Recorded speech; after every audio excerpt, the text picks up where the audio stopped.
Yeah, this is Mike with Tribania Tree Services. I'm now down at the other end of the trenching area. So right here at North Cranes Mill Road, this runs up.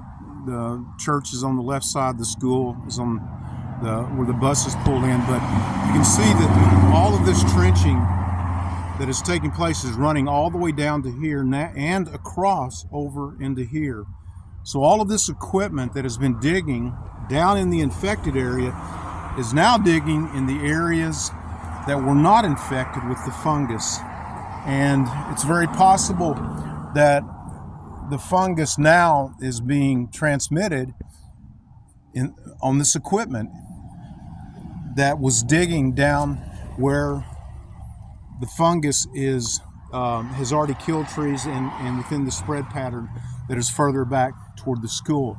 But now the concern is that right here where all this digging is going on, we've got all these live oaks in here.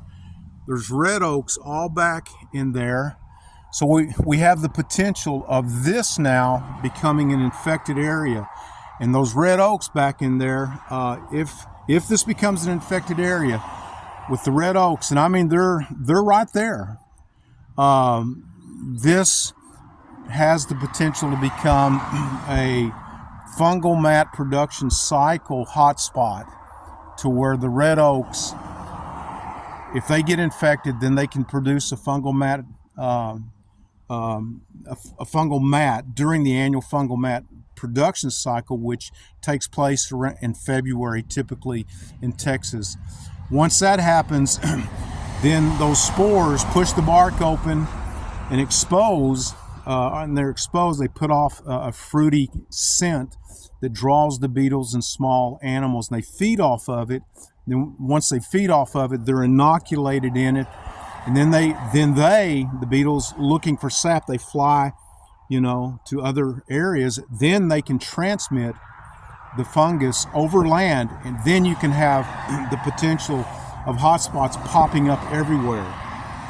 Up until now, this hotspot has been restricted to underground spread, but now we have the threat of a potential hotspot that could generate overland transmission, which is a whole nother world of mitigation and monitoring. So what needs to happen at this point is this whole area needs to be being monitored, because it's the only way that we're going to know in a timely manner whether or not there's oak wilt is we're going to have to watch these trees in here for symptoms. And the first signs of symptoms of the symptoms of oak wilt, we need to be ready to move quickly with a mitigation effort to stop that at that point. And so this needs to be monitored. It needs to be an ongoing monitoring that allows us to determine, gives us that opportunity to see if the infection in fact has been carried down here, and if we start seeing it. If we do, then we have to start assessing that and putting together a mitigation strategy that involves the area that's infected, the red oaks, this whole area in here. Any of it that it begins to show signs of infection, we need to be on top of that, because if we ignore it, then we run the risk of this becoming something that will start spreading throughout the community as a whole.